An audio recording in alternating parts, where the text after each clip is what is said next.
देश की ताकत तीनों है, महाजवान, किसान और जनता महान। 70 साल की साजिश का पर्दाफाश।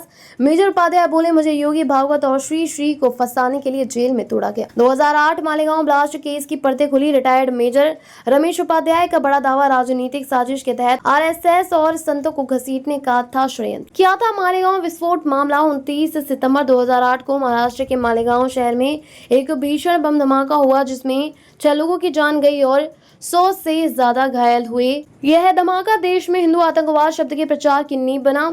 इस केस में साध्वी प्रज्ञा ठाकुर, कर्नल पुरोहित, मेजर उपाध्याय सहित कई राष्ट्रवादी विचारधारा से जुड़े लोग आरोपी बन गए। अब बरी हुए मेजर रमेश उपाध्याय का सनसनीखेज आरोप, मुझे 2008 में उठा लिया गया और 17 साल तक झूठे आरोपों में फंसाकर जेल में सड़ाया गया।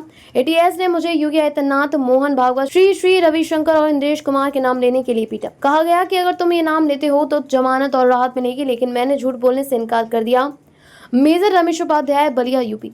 जांच एजेंसियों पर आरोप, 3 बार नार्को और पॉलीग्राफ टेस्ट के लिए आवेदन किया, पर रिपोर्ट कोर्ट में कभी पेश नहीं की गई। 25 आरोप लगाए गए, सभी झूठे साबित हुए। 17 साल बाद एनआईए कोर्ट ने किया बरी। राजनीति से प्रेरित जांच का आरोप, तत्कालीन यूपीए सरकार के दबाव में जांच एजेंसियां काम कर रही थी। उपाध्याय ने सोनिया गांधी, दिग्विजय सिंह और सुशील कुमार सिंधे का नाम लेकर कहा था कि इन नेताओं के इशारे पर हिंदू आतंकवाद का नैरेटिव गढ़ा गया। मुझे राजनीतिक बदले की आग में जलाया गया, पर मैं झुका नहीं। क्यों उठे श्री श्री रविशंकर और इंद्रेश कुमार के नाम? जांच एजेंसियों ने संतों और आध्यात्मिक नेताओं को इस केस में घसीटने की पूरी साजिश रची थी। उन्हें बदनाम कर भारत की सनातन पहचान को कमजोर करना चाहते थे उपाध्याय। अब क्या? मेजर उपाध्याय अब किसी भी चुनावी राजनीति में नहीं रहना चाहते हैं। बोले, अब मेरा लक्ष्य सिर्फ यह साबित करना है कि मैं निर्दोष था और हिंदू समाज को कलंकित करने की कोशिश की गई थी। सवाल उठते हैं, क्या मालेगांव केस एक राजनीतिक टूल था? क्या भारत में जांच एजेंसियां दबाव में काम करती हैं? क्या देश के संत और राष्ट्रवादी ताकतें जानबूझकर फंसाई गईं?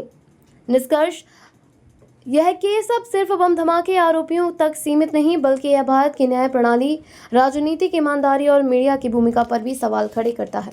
17 साल बाद एक निर्दोष आदमी की आवाज आज हर नागरिक को सुननी चाहिए। देखते रहिए changing future TV. Like, share और सब्सक्राइब करना न भूलें। देश, दुनिया और भविष्य की सबसे बड़ी खबरों के लिए।